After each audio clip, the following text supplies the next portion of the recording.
Good evening everyone and welcome to Competitive Racing Club. We are here for round 6 of the championship as we take in the Brno Grand Prix circuit from the Czech Republic. Good evening everyone, I'm James A. Going to be taking you through the action, and fresh from his foray out on track last week, I'm delighted to be joined as, well, for the first time in a couple of weeks, by 007 Professional. Professional, how you doing?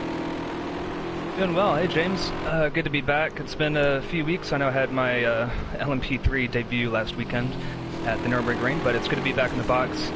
I don't want to be causing any wrecks out there, if you know what I mean. It's good to be safe in the commentary box. I think that's what we can say, definitely. But your debut last week actually was really great. It was great to commentate over it all alongside Ash. The less we say about him, the better, though. But obviously we're in qualifying. Speed's the first out on track. Just how hard is this track to drive? Because obviously we saw it last season in the GT3s, but how hard is it for the LMP3s to get around this track?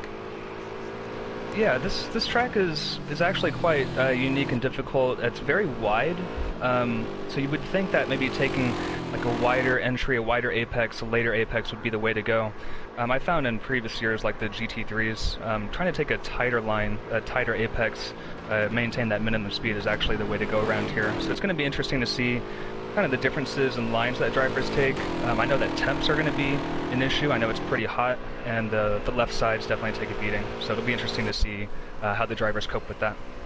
Yeah, Speeds are just starting off on his lap. Chris Bell, by the way, has already picked up 2 1-grid place penalties. Bit of a mouthful to say, but he has picked them up in the pit lane, so presumably he's sped in the pit lane. So just an update on that. Speedster is on a lap though. He's coming up towards turn 4 out on track. Looking quite good so far. The first sector split just on beyond this. We'll see what his lap is going to be as he progresses. And Speedster actually third in the championship coming into tonight. 60 points. 15 points separating the top 5 out on track. Speedster in third. There was a car just running wide on the back around the chop, but Speedster well in with a chance, and H Racing Green not turning up again this week must fill him with a lot of confidence. Yeah, he's looking really good. I'm watching the lines he's taking. He took a very wide entry into turn 4, so definitely unorthodox, I think. But, you know, if he can keep it clean, he's 10 points behind Darren Sinclair for Bulldog Racing Team. Obviously, Speed says with the TTGaming Esports team. I think Darren is he's so consistent. So Speed's just going to have to be right up there, put in the consistent laps, no penalties. I think he's been to the steward's office a few times recently, so if he can keep that not happening today, I think he has a good shot of closing that gap up in the championship. Yeah, Speedster looking really good as he comes up the hill through turns 11 and 12. No fancy corner names for us here tonight. They're just literally called turns out on track. So Speedster now up the hill, but there's quite a lot of elevation change in this final sector. Could be quite an issue, especially if you lose that back end through 11 and 12. I've certainly tried it earlier on, and trust me, I'm no good in these LMP3s. This is why I'm in the commentary box and not racing there out on track. But Speedster coming across the line round about now. 149 flat. Very nice up there from Speedster. That's a good time. Yeah, that's a really good benchmark. He came through turn 13, 14. I remember last year, it was like lap 3 or 4, and I completely lost the back end at turn 13. Xandermar actually T-boned me, and that was the end of my race. But like you said, turn 11, 12, that little chicane there, the elevation change can really throw the weight balance around. And it can be a handful if you don't get the braking right, or if you do brake too late, that rear end will just snap around, and there's, you know, good luck trying to save that. Good luck trying to save that, whoever that was, going through the final corner and going wide there in the background. Darren will go in second, 150.4. Just seeing who that was coming across the line. I think it was Chris that might have picked up that penalty, obviously. He went wide, so he's in 8th position currently. But Speedster out on top, 1.3 seconds. Only 10 drivers here tonight. It currently looks advantage Speedster, to be honest, and he's well ahead of the rest. Yeah, absolutely. I think, you know, just keep a mental head, and he's got it. Darren's also taking quite a wide line through there, late apex.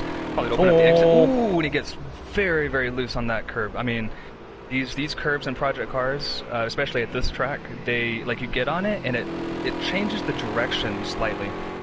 So you've got to really stay off. I think that's going to be a slowdown, or that lap's going to be invalid. So I think he may have to kind of cool it, maybe get the tire temps down, maybe try again the next lap. Yeah, if you see him slowing down, it's probably because he will pick up a warning by the race director. The race director can be quite quite aggressive, I think, to be honest, on this game. Sometimes. But currently, it looks like he's got away scot-free. He's coming towards the end of the middle sector now, so we'll see if he is improving. I doubt he is, but we'll see anyways. Racing at Home, by the way, in 7th currently. No in Racing at Home fan club. Speedster, by the way, has gone quicker. And Sinclair's 4 tenths up, which is quite strange. Oh, and he's just lost the back end there through 11. But he's... Yeah, that's that corner that the weight can get really, really off. But he's on a great lap. 4 tenths up. I thought he would have lost time in that middle sector as opposed to gain time. So he's actually on a really good lap here. Yeah.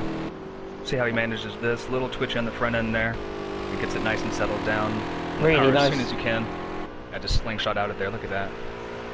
Across the line. Oh, it goes to second quicker. Wow. Goodness me. He's picked up 6 tenths in that final sector. So Sinclair goes second within 4.5 tenths of Speedster.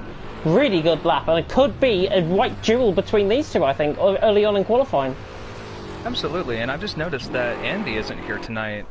That's a big shame because I think he had a really good shot of getting a top 2 or top 3, maybe even winning tonight. So I'm not sure what exactly happened, but it's a shame to be missing Andy. I know could have been mixing it up there with Speedster and Darren Sinclair. Have a feeling it'll probably be something to do with the kids, I think, yes. Because he came in quite late saying he's not going to make it, so I'm just assuming it's probably along that. I'm sure he'll be in the comment section at some point tonight. Mata, by the way, I think has just came out the pit lane. Race winner last time out in Nürburgring, round 5 of the championship. If you didn't see that race, go back and watch it, because it was a right old great race. And Mata, coming around the final corner, not going to improve on this lap, but he could have a good chance here. He's nicked into the top 5. He's 15 points behind Darren coming into tonight. Could he do the double from Nürburgring and Brno? He could. I think if Speedster gets in maybe some trouble, maybe some contact or collision, probably not. But past races, he's been involved in maybe an incident here or two on lap 1.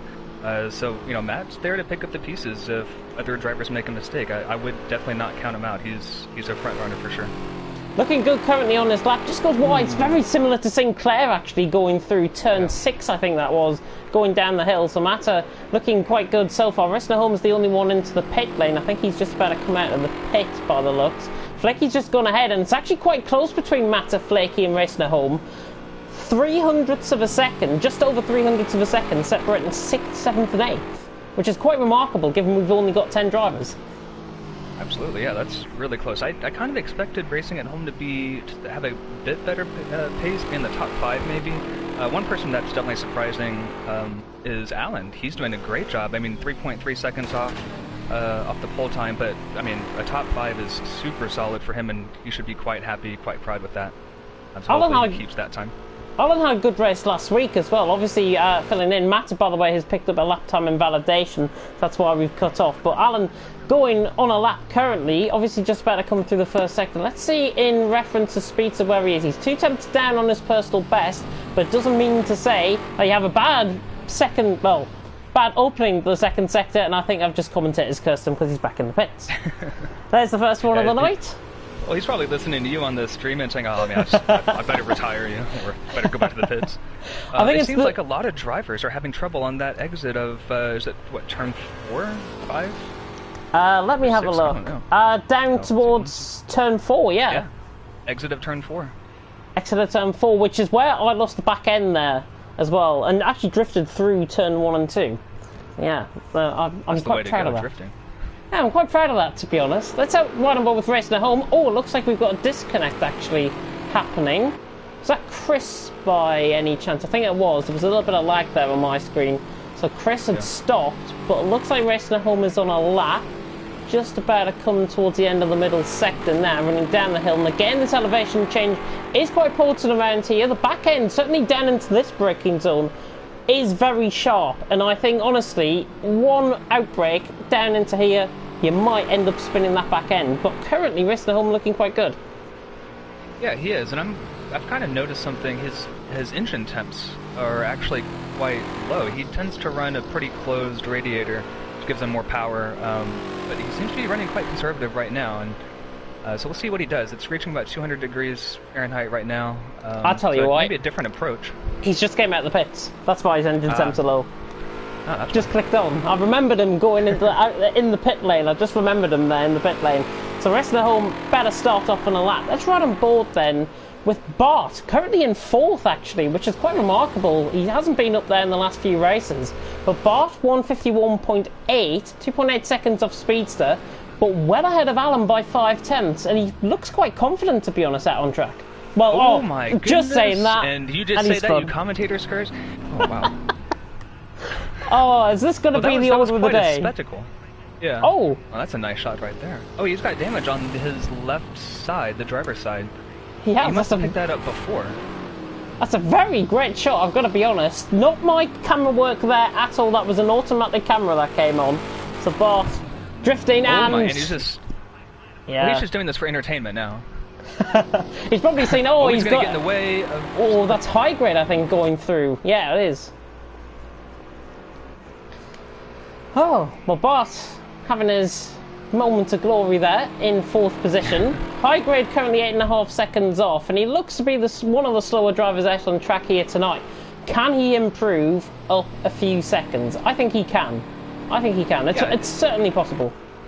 Oh, it's very possible. I think, and also if he keeps it clean, finishes the race, that's points right there. So he'll pick up a nice points today if he can keep it on the track and just finish, and with minimal off tracks and damage. I think he's got it. Actually, looks like he's flashing his lights at us coming down the hill there. Not sure if he was. He might have been. He might be watching the stream as well. Rest of the home has just picked up a lap time invalidation. 3 minutes to go, just under. Or 2 minutes and 40 if you're being picky. Speedster on top from Darren Sinclair in 2nd. Matter in 3rd. Top 3 seem to have it between them, to be honest. Bart in 4th. Alan in 5th. Chris in 6th. Tiger Car in 7th. No, that's Matter in 7th, is it? It is Matter in 7th. So that's Tiger Car in 3rd. I thought it was Matter in 3rd. So Tiger Car's 3rd. 1.3 seconds off. That's a really good lap time. It is, yeah. And I've noticed in the past, Tiger Kart has good raw pace. I think he just needs the seat time and the driving time, maybe the practice beforehand, just to get that lap time. But he's shown before he has great pace, and he was very strong in the Tier 2 GT3s last season. Kind of fell off the pace the second half of the season, but the first half he was doing quite well. Yeah, Tiger Car, I think, certainly is going to be in the realms of possibility, possibly to get towards Sinclair's time of a 1:49.450. Tiger Car about 9/10 off that at the moment, but everything is possible here in CRC LMP3s. Tiger Car now down towards 7-4. Bart has just lost it through there, actually. There he is, right-hand side. There's Bart.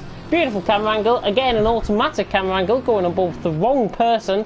We go back on board with Tiger Car as he runs down the hill towards turn 6. Looking quite good. He was 2/10 off, I think, in that first sector, but looking good and can make up the time. Like we've seen before with Sinclair and Speedster around here, he can make up the time in the middle and the final sector. Very tight and twisting middle sector. Very technical middle sector here as well. Quite a few into the pit lane. Bart, Alan and Flaky look like they're done with in qualifying. Tiger Car though, look at his lines through here, really taking it nicely, and to be honest, this is looking like a really nice lap. I think he's gained time in this middle sector. I think so. It's been very clean, very crisp. He's been been very precise with his lines, and I think that's what you need around here.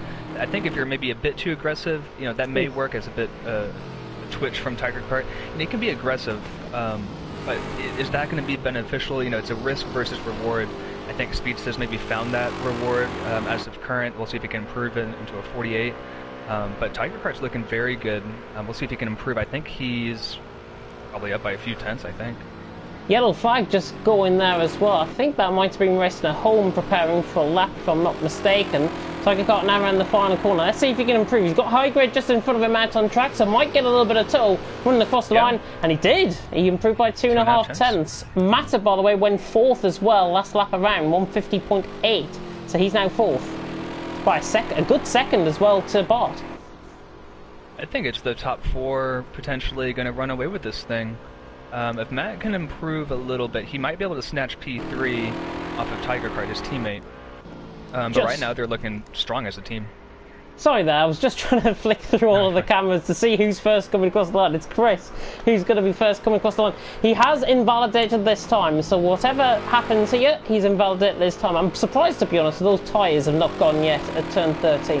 It will inevitably, I think, in the 60 minutes that we've got for you guys here tonight. Chris across the line, lap time invalidated. I think we've got Sinclair or Speedster up next. Yeah, we've got Speedster up next. Let's see if he can improve.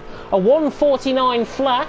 If he wants to be perfect, I think he should stay on that time, to be honest. But a 1:49 flat. Can he improve? Can he go into the 1:48? Across the line? No, is the answer. Speedster stays on pole, and it will just take an absolute miracle now for either Racing Home or High Grade to get on pole position. But High Grade first out on track, down in 10th at the minute, 1:57.2, hasn't improved on his time. If he has, it's a limited improvement as well. He looks to me as if he's actually got 78 litres worth of fuel in that car. That can't be right, can it? In qualifying? That's a bit much. I think it would be maybe a bit heavy. I'm not sure if that's his preferred strat. It's a bit different. Could be a race sim. Yeah.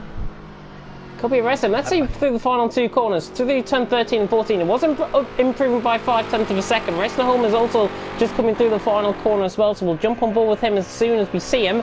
High Grade across the line. He does improve by a second. Racing Home off into the wall. Whoa. Through the final corner, lap time invalidated, I think, through the final corner, and that is qualifying over. So no improvement from Racing Home. He starts, I think, down in 8th or 9th for Racing Home. But actually, it'll be 8th because Chris has got those penalties, remember? Oh, that is right. Speedster he will on top. not be happy with that. I mean, starting P8, I think, right? P8, yeah. He's going to have his work cut out for him. Speedster out on top at the Brno Grand Prix, which is not British, by the way. If you look at the top of your screen, it is Czech Republic we're in. Speedster out on top from Sinclair in second. The main two have it between them here tonight. Tiger Kart in third with Matta in fourth. Bart in fifth, Alan in sixth. Flaky will be seventh. Racing Home will be eighth. Chris, obviously, with those 2 place grid penalties, because it's been in the pit lane, he's down in 9th. And High Grade, they're down in 10th position. But 1 second separating the top 3, quite a sparsely, quite a vast grid, to be honest, in terms of times. Yeah, I was hoping that the times would be all within maybe 2 or 3 seconds. So it's quite a big spread. Hopefully we get some close racing here today. I think the battles to watch out for would definitely be Speedster and Darren Sinclair. They've already had their battles this season already. Both of them coming out on top, once or twice. And then I think Alan and Bart should have a good battle. Racing at Home should be coming through the field quite easily if he can keep it on the track and not go up at the last corner, which he did in quali. But I think he'll have a good race. So I think we'll have a good race. 10 drivers on the grid. We'll see what happens. Quality, not quantity, is, I think, the order of the day here at CRC tonight, with only 10 drivers, but we're going to get some good action nonetheless, and you guys will be treated to an hour-long race here. Let's have a run through the grid then. Speedster out on top, 85 litres of fuel, which should be the norm. Sinclair also on 85 litres of fuel. Tiger Kart on 55 litres of fuel, so going quite aggressive, I think, with that strategy, to be honest. Running 30 litres fuel less than the two in front. I'm not sure he's going to make it. He might have to pit. He will have to pit. He will definitely have to pit. I wonder, actually, if he's done a race sim and thought 85 litres in this race cannot get these guys to the end and these guys will have to pit. That might be his thinking. Maybe. He may just try to underfuel the car, maybe be a bit quicker in the first part of the race, the first stint, go in the pits, refuel, and then just book it to the end of the race. And, he may know something that we don't, or that the other drivers don't. We'll have to keep an eye on him for sure.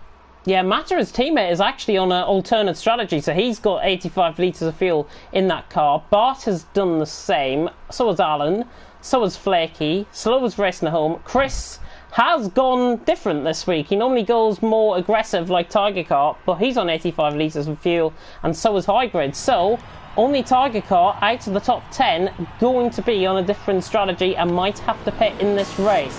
But the red lights are on here in Brno for round 6 of Competitive Racing Club.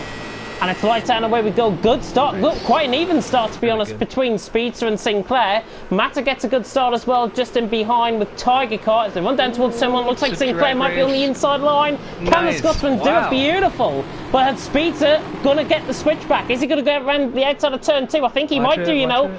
The American and the Scotsman fighting it out here. This is fantastic action. Sinclair's got the lead for now. Speedster around the outside. This is in towards turn 3 and then into the tricky turn 4 as well. But Sinclair, with that launch, has got the lead of the race by 2.5 tenths. A little bit of contact there in the background. Bart is up the 4th position, making a good start. Alan has dropped down a couple of positions.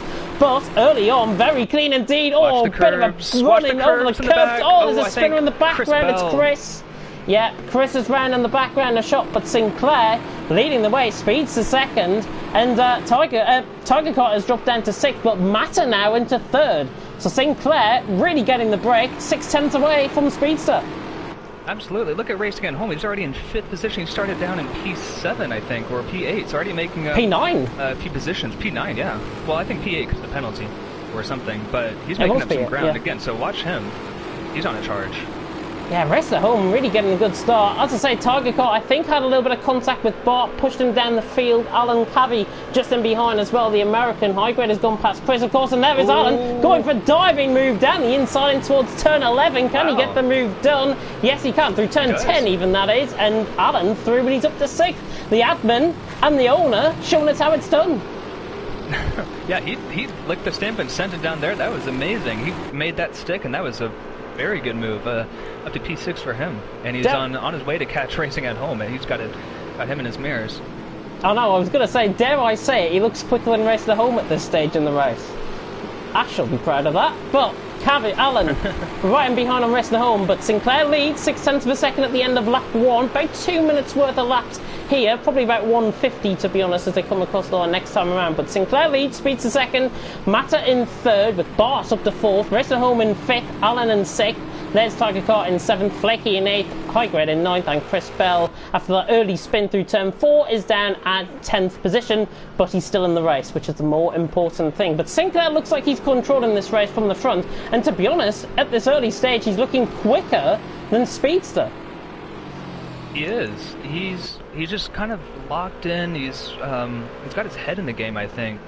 You know, more so at this point in the race than Speedster. I think Speedster maybe caught out a little bit, surprised by Darren's pace. I think Speedster expected to be P1 and be pulling away like a, you know, Vettel from the Red Bull days, you know, just pulling out that 3-4 second gap the first 3 laps. So, and then he's got to watch Matt in behind, because Matt's actually keeping up, dropping a few tenths here and there, but I think Matt has a good chance of maybe catching up the later part of this race. So, actually, when I say that, no.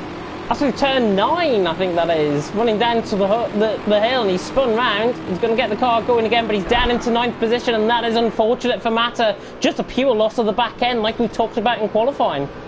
Yeah, I feel so bad. This is 3 times that we've commentated cursed drivers. I mean, we just need to stop talking. This is... I cannot believe that. Matt was in P3. What a shame. He's going to have his work cut out for him, but he's still hanging on to the back of the pack. So, you know, head down, focus, and I think he can make a few moves here. Yeah, I think he'll be able to get through the pack. He's got Flaky just ahead, actually, as well. He's in 7th position, and Tiger Car just up the road in 6th, so it's not too bad for him, actually. Alan right on the back of Racing at Home. Racing at Home really struggling, I think, early on in this race. We're only at the end of lap 2, onto lap 3. Sinclair's pulled out that gap to 1.1 seconds over Speedster. Bart now in 3rd as a result of Mata's mistake.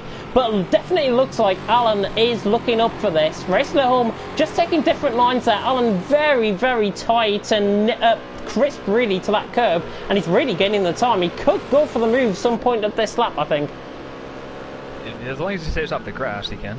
I don't know what he was doing. I think he's doing a spot of lawn mowing there, to be honest. But 200's up for Bart in 3rd position. I'll tell you what, Bart getting a good job here as well, but go back and ball with Alan on the back of Racing at Home. For 4th and 5th, there was a little bit of side-by-side action there. I thought I saw somebody spun, and it was High Grade going off track. I saw that in the background of shot. It looked to me as Mata got the move done around the outside. High Grade has just spun it, pretty much like Mata. Same play, same corner. Through turn 4 that was, actually, and High Grade has spun, and he's down to 9th. I must have eyesight of an alligator or something. I was going to say like a bat or an owl, just spotting things from a mile away. You know, this battle between Racing at Home, it's pretty close, and I think Alan is trying to just learn the lines that Racing at Home is taking, maybe trying to predict a move or trying to set him up. But look at the lining he's taking. He's so much tighter, and he just maintains that gap, even closes the gap a little bit. So like as I said before in quali, taking those tighter lines is, I think, playing dividends to Alan as Racing at Home goes a bit defensive. But I think in a few laps' time, I think Alan is going to be making a move here. Yeah, he's just taking his time. 6 minutes gone, and I mean, there's no rush here in CRC. We've still got 54 minutes left. I was just about to say, actually, Tiger Kart was beginning to catch these two, but he isn't. He's now 2 seconds off and has dropped off the back. Flaky as well in 7th. Matter, though, looks like he's got good pace. There he is in the background of shot. Just about to come into shot right at the back there. Matter is beginning to fly into contention, I think, and already, I think he's took something like 2 seconds out of Flaky and Tiger Kart ahead. That's great pace. I mean, if he's pulling 1 or 2 seconds in a lap, that's really good, and he'll be up there in no time. Gosh, the lights look so good. That looks so nice. He has got those lights lit up. It is not going to be a night race as well. Actually, there's a bit of side-by-side action just going on in the background. A shot high grade, I think, just making another mistake. Chris is around the outside here on high grade. This is for 9th and 10th, but still, this is point-scoring positions. So we go weirdly back on board with Bart once again, trying to get on the action. Somebody's doing some lawn mowing there. Yeah, but Chris, though, getting the move done, he's up to 9th. High grade down to 10th position, but Bart looks like he's coming back to these two. Racing at Home and Alan. Alan's just dropped off slightly around this lap so far. Racing at Home might just be getting into the rhythm of things now out on track. I think so, and you also got to think, you know, there may be some fuel saving, you know, as we saw last week at the Nürburgring. So I'm not really sure, because I had to fuel save just a little bit here and there just to make it to the end. You know, it's the difference though, and I think the engine temps, like how much, you know, throttle are you using? Are you being aggressive on it, or are you just trying to coast and lift through the corners? So it'll be kind of strategic to see, you know, how Racing at Home is taking these lines as he goes a bit wide. Hopefully no slowdown. Well, Alan's right on the back of him here. Yeah, not close enough. Alan it seems like he's lifting and coasting a little bit. 75 liters of fuel on board. I think Racing at Home has something similar. Alan takes a slightly better line, I think, for that final corner. Right on the back of him. That's definitely not 4/10 of a second that the gap is actually saying. 1.5 improvement on his personal best as well. Now Alan just braking slightly later than Racing at Home there. So the lights come on, probably around about 10 yards more for Alan, but he's on the back and we get this driver's eye view. It's really intriguing to see the cockpit cam here on Project Cars 2. Hopefully they haven't ruined it for Project Cars 3, but Racing at Home, it just looks like he's got the pace on the straight, but through the corners, Alan looks quicker. Yeah, he does. He closes right up on that. I think Racing at Home is getting a slightly better exit. Might be because he's with the wheel and the pedals. Alan, of course, is on the pad, so there's a difference there. But the cornering speed that Alan has, and look, he doesn't even go, well, he goes kind of wide there, but right on the curve, he's got to be careful. Oh! Just got caught in the inside curve, I think, there. Yeah. Slightly too much. I honestly don't know how he's kept position, to be honest. Because that could have been an easy mistake, and he could have easily dropped behind Tiger Kart. But fantastic recovery by Alan. He's back in 5th, get the head back in the game. He might be on the pad, but he's got Tiger Kart 3/10 off him. He just needs to relax, calm his nerves. And Tiger Kart actually... on the inside? No. He could get him actually through the exit of turn 10. Not close enough, though. Alan stays in position in 5th. And what a save by Alan. So if you put too much car on the curb and then you get on the power a bit too aggressively, it can actually try to auto spin you a little bit. That's what I found driving these LMP3s from last week. They're super sensitive. You know, the back end is very light. If you get on the power too early, it just wants to snap around, kind of what we saw actually in Formula 1 yesterday and today in practice and quali. Of course, you know, was watching Formula 1 quali before this, and I'm interested to see how Q3 goes. But going back to LMP3s, I think Darren, he's pulling out that gap to 1.6 seconds, 1.7. Oh, it's a fantastic maybe biding his time. Oh, that's the best camera angle ever. My goodness. Yeah, just actually looking at both of their lap times last time around, Darren was 3,000s quicker than Speedster, so these guys are purely locked together in terms of pace. It looks to me as if they're both quite consistent, but Speedster cannot get close enough to the back of Darren. It's as simple as that. Darren is playing Speedster's game, and so far it's working. Let's just hope he doesn't have a wheel glitch like he did last week in Nürburgring from the lead of the race. I was gutted to hear about that and to see that. He was in a wonderful position to win that race last weekend.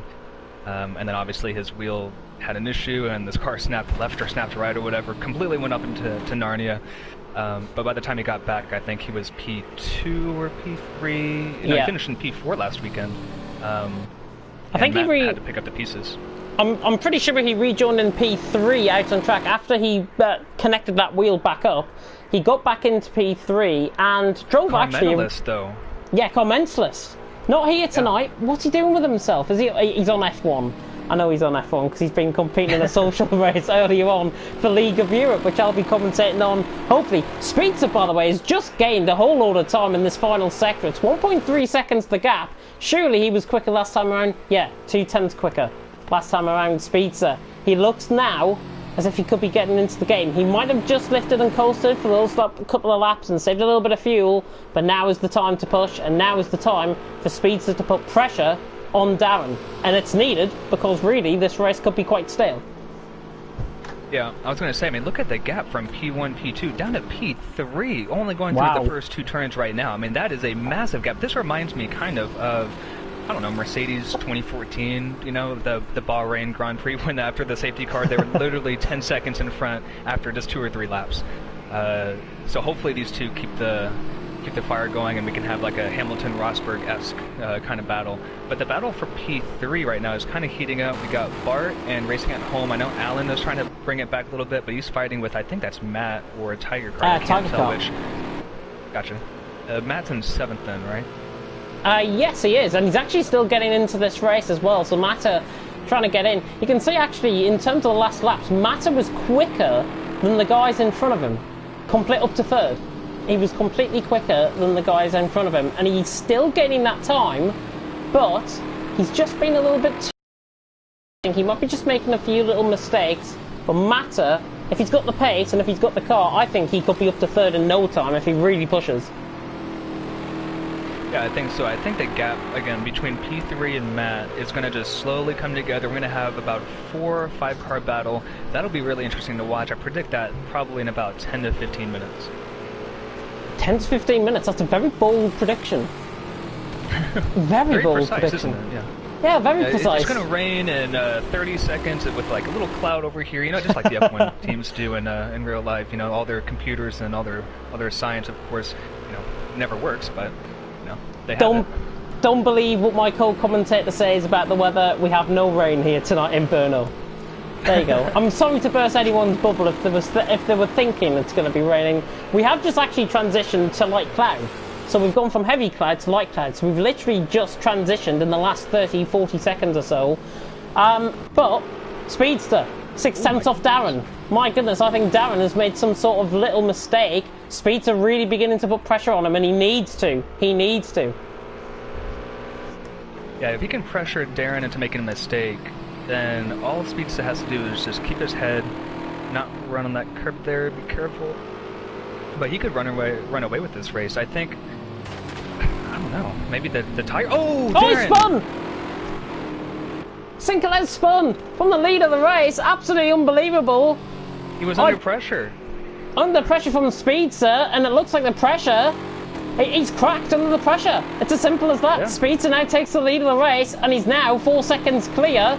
That might have just gifted Speedster the win and the championship lead. Absolutely. And I think Chris Bell left the session. I'm not sure if a disconnection. He also had a high grade, so I think that's a disconnect. We saw him in qualifying, actually. He disconnected out on track briefly, and then he came back in, essentially, into the session. So I think that's a disconnect, rather than anything else. Yeah, I think Darren's going to have... It may be tire temps, too, because you said about a minute ago, it just transitioned to light cloud, which means it's sunnier, it's hotter. Temps might be a bit high. He may have put a bit too much steering lock in, and the back end just spun around as Tiger Car. Lots of people are struggling now. Tiger Car, that was down in the hill and towards turn 10 out on track. 10, yeah. Saw the position change. Was thinking, oh, I wonder if they're having a battle, but it looks like Tiger Car has actually spun around, and now it's gifted Alan 5th position. But what about this for a battle? Racing Home getting closer to Bart as well for 3rd. It's just split this race completely in half in the space of a lap. Yeah, or less. I think in Racing at Home, he's on his way to a podium, starting from the back of the field. So really, really good drive from him, actually. Nice and controlled. Fuel looks good. Temps look good. I think he's locked in. Gosh, that cockpit cam looks amazing, doesn't it? I can't understand how these drivers drive with so little visibility. Yeah, it's unbelievable. Really, really bears into mind, though, why we're in the commentary box, commentating on this action, and not being out there out on track. I think it's better that we stay in here, to be honest. Especially for my end. Oh, yeah. No, I'd struggle with these cars. It's, like, I love driving, but my thing is the GT3s, the GT4s. These LMP... Oh, that was an interesting line. These LMP3s are just a whole different animal. Yeah, really, really difficult to drive as well. If you've ever had the chance to drive an LMP3, you'd be looking at these guys thinking, well, this is an absolute piece of cake. These guys are making it look easy. It's not. Trust me, there's a lot of work that goes into these LMP3s and driving these cars. But Racing Home, just to speak about his line that he was taking there, it looked to me as if he was putting Bart under that little bit of pressure and see if he can crack. And again, Bart just looking up slightly, running wide of the curb, but getting the better exit compared to Racing at Home. Racing at Home just need to put him under that little bit more pressure, I think. He's 6/10 off him. He needs to put him under pressure, I think. Bart could be susceptible to cracking easy, and he has! Bart has spun around, another commentator's curse. If you're taking part in the commentator's curse drinking game tonight, you can take another shot. Bart round, down into 5th, could be losing out on 6th as well, because Tiger Car looks like he's going to come past him. Yeah. Down the inside and towards the final 2 corners. Or is he? Tires are hot, don't spin it again. Oh, it's side by side through the final corner. Tiger Car round, he's through. Up to 5th. I think nice. Bart actually played a very nice... I think I called him Racing at Home actually just then. But Bart, he really recovered the car well actually. Obviously with the hot tyres now, he's just got to be careful. He doesn't want to spin again, but he should now begin to put Tiger Car into a mistake. And we've seen it before so far in this race from Tiger Car. He's prone to making a mistake or two. And Bart could try and intercept that, and even Matter could try and intercept that on both of them, because this is going to be a 3-way battle for 5th now. Yeah, and I think Matt's just biding his time. I think he's understood, and he's seen kind of what's happened to other drivers with spinning and whatnot. As I think Bart just runs wide, so Matt may be able to pass him here. But with other drivers making mistakes, Matt just may be thinking, okay, I'm gonna relax a little bit. I'm gonna keep this car under control. I'm not gonna really push that much. Let me finish the race. It's only 20 minutes in, not even. We've already seen a plethora of drivers making mistakes. So I think right now, from now until the end of the race, who can stay clean, who can keep it from spinning, and I think that'll give that person P3, P4. Yeah, Matter is right on the back here of Bart. Just coming back on board with this. Matter is all over the back. He's literally almost dragging him through the corner, to be honest. He just looks so much quicker. Can he go for the move down into the inside of turn 10? No. Plays it safe. Doesn't want to try and risk it. Bart still in 6th. Matter in 7th. But look at how much closer he is. Goodness me. Nearly in the back end of him. Go for the move, man. Be bold. Be brave. Go for the move. I think he's going to try it in turn 13, turn 14. Yeah, he's got a really good run. 2/10 off him, running up the hill towards 13 and 14. Probably a bit too far back, I think. This is the corner where I lost it last year, actually, in GT3. It's right about there. I lost the back end, spun around, and it was a very slow spin, and Xandermar just had nowhere to go and pretty much flipped me upside down. I think you may have remembered that. But that was a turning point. That was a right turning point in the season in GT3s, definitely, and I'm sure it brings back very bad memories as Matter again tries to put Bart under pressure, I should say, and really on the back of him. Look at it, he can almost kiss that back end out on track. I think he's going to get him down towards turn 3. He's going to get him down the inside, surely. Late on the brakes here for Matter. Is he going to sail on by? I think he has. Matt is through. Brilliant move. Up to 6th. Brilliant move. So I think Bart, you know, he's fine. I think just sit there, you know, relax back. Yeah, absolutely. You know, clap. That was a fantastic move, actually. Really good move. Very late on the brakes, using his instincts well, and he was the race winner last week in Nürburgring. So he's got everything in his favour. He can now pull away from Bart and now catch Target Car, who's only 3 seconds ahead. Absolutely. But Alan has actually been closing the gap to Racing at Home a little bit. Remember, he had that spin, but he's been slowly pulling that back. So it's around a second, or around 2 seconds, maybe 1.5 seconds behind. Again, he's taking those really tight lines. So I think he's just kind of in a rhythm now to where you can do that every lap without worrying about the car. Nice turn in there. Good exit. Really closing the gap. He's just gained 0.4 of a second on Racing at Home, just in that section of corners alone. So Alan really gaining here. And Sinclair actually is losing time to Speedster ahead. Is there a threat if Sinclair spins a couple of times? Is there a threat with Racing at Home and Alan getting closer to him essentially out on track? I know the gap is 20 seconds and you might be thinking I'm absolutely mad, but Sinclair could easily lose this car and force Racing at Home and Alan possibly into P2. I'm not questioning the imagination for any one stretch of the imagination with Sinclair currently in 2nd. He looks like he's now gaining the time, as I've just said that. But hopefully we don't see him spin. That's what I'm hoping. I just want to put a caveat on that before I land myself in more trouble. You know, if Alan is in a shot of a podium here, and I think he understands that, and hopefully he's thinking of the long game, because I would love to see Alan get a podium here in LMP3s. I think that'd be absolutely fantastic. I'd love to have him in for an interview. Oh yeah. Be fantastic. Racing at Home looks like he's taking that spot currently in the commentary box. Of course, we will have the interviews of the top 3 after this race. Speedster granted this race after Sinclair's spin. Sinclair losing 4 seconds. He's lost actually 3 seconds since that spin as well.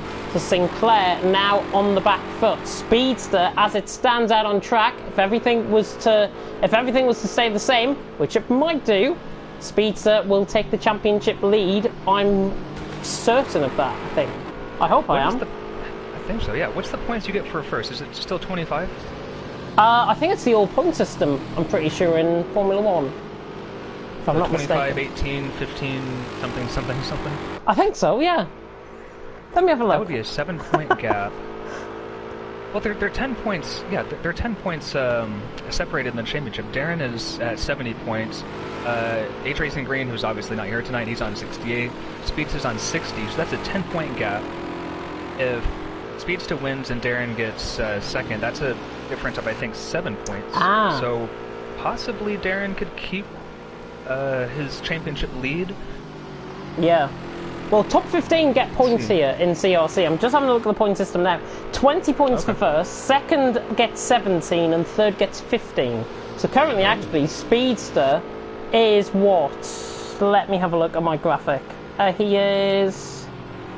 How many points off him? Speedster is 10 points off Sinclair. So actually, Sinclair... I'm sorry to say, Sinclair will still be in the championship league. Which is good for him. It's fantastic for him. He's a rookie as well in this season. Let's just bear that in mind. He's a rookie this season, and he's currently leading the championship pretty much through 6 rounds, as it stays, if it stands as it is. Alan, by the way, staying very consistent. He was quicker than Racing at Home last time around. P4, but he's now only 1.1 seconds off the back of Racing at Home. He's looking quicker than Racing at Home out on track, and in fact that gap is now under a second all of a sudden. So Alan's really flying now. Oh wow, and I'm sorry, I'm just reading something here. So I was, you know, for all the viewers here, currently in the 24 hours of Spa for iRacing, I just had a peek at the Discord, and unfortunately we had a crash at Blanchimont on an outlap. So we have about 13 minutes of damage in the pits, almost dead last, so yeah, it's a shame. But I have a blocked out timer so I could be in the box, but that's just a bit of bad news, so... That's what happens when you're not around the team. That's what happens. No, they're good. think the car is just loose, whatever. But anyway, back to LMPs. So we have the gap between Speedster and Darren at 7.6. Yeah, you're right, that gap is just extending, you know, little by little every lap. Alan is staying right behind, the best camera angle ever. Alan's staying right behind, racing it home about a second and a half. I think he's just being patient, biding his time. Don't run on that curve, Alan. You spin yourself.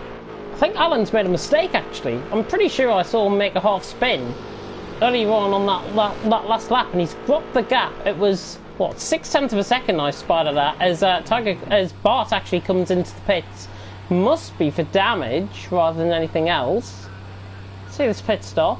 He is going to drop behind High Grade, I think, out on track. High Grade, by the way, is still going around out on track in 9th position. Going to pick him a whole load of points. Bart? Why is Bart pitting? Fuel and tyres, by the looks. He's going to go full. Is he going to go full 87 litres?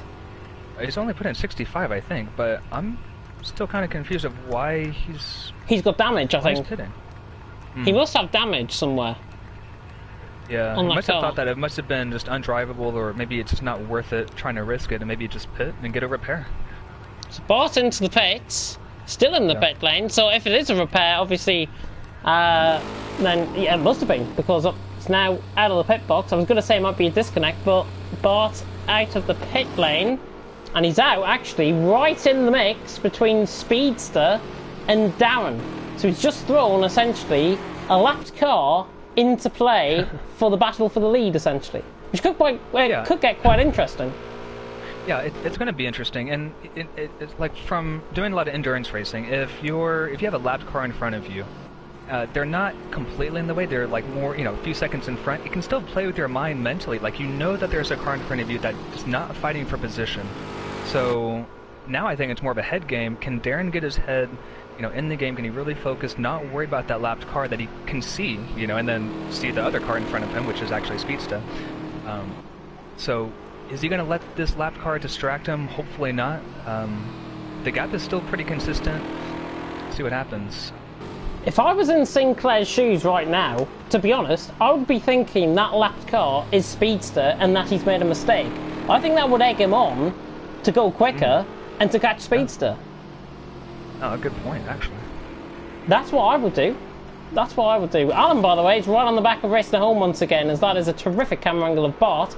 Alan, in the meantime, on the back. Here we go. Battle for third now really hotting up. He's got back in the game after that slight mistake, and Alan now is only 5/10 off the back of Racing Home. And Racing Home, it could be a very bad week for him. He lost the championship lead in IndyCar. He could lose P3 here in CRC LMP3, which would be a disastrous week for him. Yeah, not a good week at all. Wow, Alan just really closed up, trying to open up the corner, get a really nice exit. Watch the back end. Watch the exit. Oh. Yeah, he saved that. Go on board with him. He's 6/10 off. He's just made a slight mistake there, but he's 6/10 off. But Racing Home in third. Alan in fourth currently. They run wide slightly. They could be actually quite prone to Tiger Car catching them. There's the guys just ahead. Tiger Car in fifth. He's gaining on these guys, I'm pretty certain of that, and he's dragging Matter along with him. So we could see a four-way battle for third eventually. Yeah, he's rubbing his hands together and thinking, let me see, let's just wait, and maybe they'll get into a wreck, but I think... Yeah, Racing Home blocks the brakes slightly, takes a wider line there. As my PS4 is about to enter into rest mode. Oh god. Yeah, this is interesting. This is very strategic. I think the battle is on for P3. I think we have two races at the moment. I think we have the battle for P1 and P3. And I think anybody 3rd, 4th, 5th, and 6th position right now can definitely get a podium today. Yeah, it's certainly going to heat up. I think there's only 4 seconds covering between Racing Home and Matter at this stage between 3rd and 6th. So it's very close in terms of timing. You might not think it. You might think 4 seconds is quite a lot around here at Brno. Trust me, it isn't. It isn't, and one mistake could easily turn the tide right here, as Alan just gets very close to that sausage curb on the inside there. But 6/10 off him. Where is the best opportunity for Alan to make the move? He looks quicker than him. Where's the opportunity to make the move? I think up the hill into 13 could be an opportunity. Yeah, either into 13 or actually into, I think, turn 5, which is that kind of long hairpin. But one thing I've noted, yeah, I think it is turn 5. read my map correct. Yes. So turn 5, turn 13, potentially even to turn 3, as we saw Darren and Speedsta, you know, battle into turn 3, and I think somebody else made a move there too early in the race. But yeah, I think he's just trying to learn racing at home's line. One thing I noticed on Alan's onboard is that he has just massive understeer, pushing out in the corner. So that might maybe actually helping him be able to push without worrying about the twitchiness of the car, the LMP3. Whereas I think racing at home likes a more oversteery car. You can just kind of throw it in the corners and catch the back end. But Alan's setup seems to be working quite well for him today. And the difference you're actually seeing as well, with obviously the oversteer, is the difference between wheel and pad as well, because racing at home on wheel, Alan on pad, it looks to be pad OP at the minute. Absolutely. Well, especially with these longer corners, you know, these long sweeping corners, I think you can definitely... Racing at home just completely pushed the boost button on that. Where did that come from? Goodness me, it looked like Alan actually dropped off. I thought he like had a slight... lifted or something. Yeah, like a controller disconnect or something, I'm thinking. What's going on? Racing at home has found boost or nitrous. Look at him. It's just like Fast and Furious. Cheating his way to P3 as always, I think, racing at home, currently out on track. But look at Tiger Car. He's right on the back of these guys now, and Tiger Car arguably looking quicker. It was actually quicker than these guys last time around, and Matter, in fact, was even quicker by over 8 tenths to Tiger Car just ahead of him, but also 1.5 seconds pretty much to racing at home. 1.2 in fact to racing at home. So major gains for Matter. Absolutely. So, you know, it's one thing to catch up to these guys, you know, which I think is quite easy to each other. Trying to make a pass and trying to make a move, I think it's a completely different battle. So we're going to maybe see a stalemate for maybe a few minutes here. As Tiger Kart makes this slight mistake, Matt's right on the back of him. Matt actually may try a move. No, he's slightly too far back. But he's definitely more on the back. Yeah, just trying to bolt down towards turn 10. I've dropped my coaster on the floor. Just getting that now. Oh, somebody goes off to the left. Oh, it's Tiger Kart. Tiger Kart. Tiger Kart off to the left. Not really sure what happened. I was bending down for my coaster. What happened there? He seemed to just lose it on exit and maybe have a quick snap of oversteer, tried to overcorrect, and it just completely went to the left. But I think that's what the 6th or 7th commentators cursed tonight. Oh, goodness me. Gosh, I feel bad, yeah. Yeah, well, I feel really bad. We're probably getting innocent people drunk right here absolutely. On TTTV. And it looks like he's going into the pit lane, actually. Yeah, he is. Tiger Car into the car doesn't pit seem lane. Demolishes the cone. Nice job. Is that the pit lane that he's just going into? I think so. I mean, he's got some damage on that left side, probably from when he hit the wall. He might have actually incurred suspension damage, but looking at his fuel, he has 11.4 liters of fuel left. So this is actually not a bad time to come in, take advantage maybe of a spin or that damage. Yeah. But not still, too he's bad going at to have all. to spend more time in the pits for that damage. Alan's getting closer to racing at home, just flicking on back there with Alan. Still in pursuit of racing at home at 6 tenths a second. Goodness me, he was very close to the tyres there on the left-hand side, on the right-hand side into the curb. He lost it through there, obviously, earlier on in the race, but Alan looking like he's on the back of racing at home. Racing at home probably has put the practice in, but once again, Alan just looks quicker than racing at home. But factor in, as well, Matter, 8 tenths quicker than racing at home, over a second quicker than Alan last time around. Matter, I think, is the one to watch out of these three, even though a battle's going to happen ahead of him. Yeah, this is going to get quite heated. I think Alan really has to keep his head here, just make sure he doesn't make any irrational moves. I think racing at home is going to be a bit aggressive on the defense, maybe making a more defensive moves than he normally would. I think he really wants to keep this P3, but Alan's lines are just overall better than racing at home, especially through that middle sector, through that, I think it's like turn 6, 7, 8, 9, that little complex there. But it just seemed like he was able to control the car and just feed the car in better to those corners. Bit of a lock up there from racing at home. Very off-centre through the corner, and now racing at home is now under pressure, and it looks closer this time around for Alan to try and get the move down. It's 2 tenths of a second running down the straight. Can the American, he pulls out on the slipstream. He's just firing a warning shot there, I think. Alan, warning, racing at home. He's there, and he's coming to get him. It's as simple as that.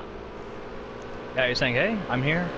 I will make a move. I will make a move. You leave the door open, I will send it down the inside. I think that's exactly what he's saying.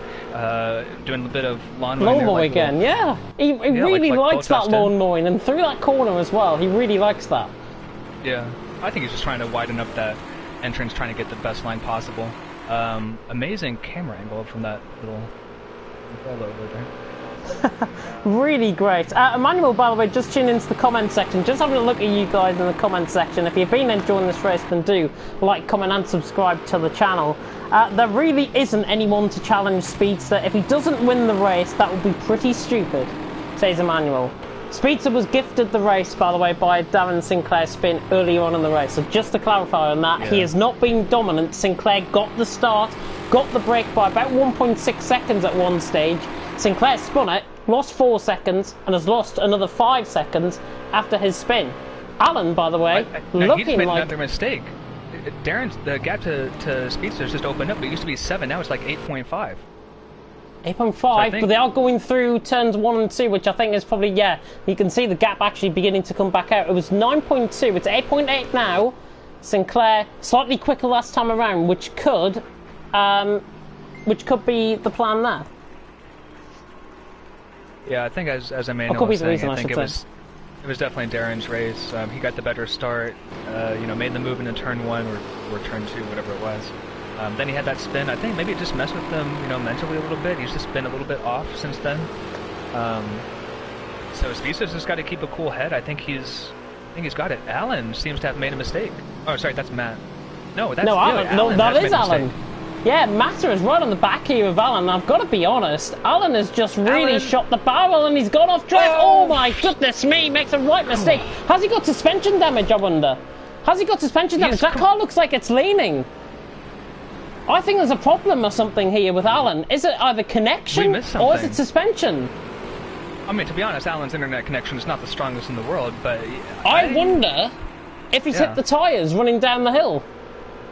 I don't see any damage. It just looks twitchy, like he's trying to keep it in a straight line and he can't because he has to use the little joystick to keep it. Yeah, he's got damage. So Alan has got damage. Gap to Flaky behind is 17 seconds. He's okay in terms of the gap, but over the course of the next few laps or so, that gap will inevitably decrease, and that will force Flaky possibly into a P5 position. But definitely Alan beginning to struggle. Looks like he's reclaimed some of that car back for now, but you can see him running down the straight. It almost looks like, is he trying to get heat into the tyres actually? Gosh, if he is, I think he's a bit late to do that. It's already about 40 minutes in. It may be that the steering rack is broken. It's adjusted. It may be pulling to the right or pulling to the left. But he is on a pad, isn't he, though? Yeah, so that would make it even more, like, even harder to keep it in a straight line. Yeah. Really bizarre. Hopefully, answers on a postcard after this race with Alan. Oh, we might still get him in for a podium interview. You never know what could happen in these next 20 minutes. This race has actually gone by quite quick through this second quarter of the race, essentially. Speedster lead, 7.7 seconds the gap. Sinclair beginning to come back into play slightly. Rista home in third. Alan down to 5th now behind Matter. And I did say Matter would land himself in a P3. I'm not half bad at making a prediction. He's nearly there. Absolutely. Well, actually, I think we forgot to make predictions at the beginning of the race. I for sure forgot. I did as well. But Matt's actually looking good for a podium here. Look at Alan, though, in the background of the shot. Those car's all over the place. I don't know what's happening, to be honest. It's like Sinclair last week, obviously with his wheel turning to the left. It's pretty much like that, to be honest, once again, but being replicated by Alan. He's definitely slowing down out on track. Is he trying to fix a problem while still driving? I wonder. But the gap still to Flaky's actually pretty much the same. And that's not going to help his cause. Yeah. So I think maybe that's what happened before. So he may he's gone very wide. He's off the track, yeah. May have, like, right suspension damage. That car... That's maybe pulling the car to the right. See down the straight, see where this car is pulling. And the car is pulling, it looks like to the right. So that car is pulling to the right. So it looks to me, is there rear suspension damage on that car? Yes, it could be. I would say suspension, maybe a bit of front aero damage as well. His temps look okay. It's at 230, so it's not bad, you know, compared to some others we've seen at 240, 250 today. Let's just have a look. Actually, I'm gonna try this. I'm not gonna try this because we've just gone back on board with Bart. I was gonna see if we can get all of his lap times up, but we can't, which is a shame.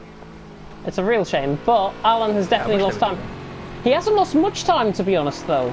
That's the thing. Whatever is happening, he hasn't lost much time. And in fact, the gap still to Flaky is nigh on even. And we have seen a position change. Oh, Racing Home's in the gravel! Racing Home! Gone straight on through turn 1!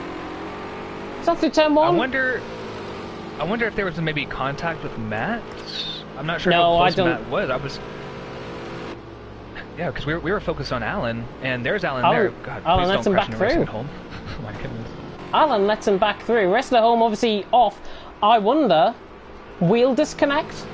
Possibly, because Matter was nowhere near, I think, to the back of Racing Home. For that just to be a simple bit of contact between them both. We went on board with Matter.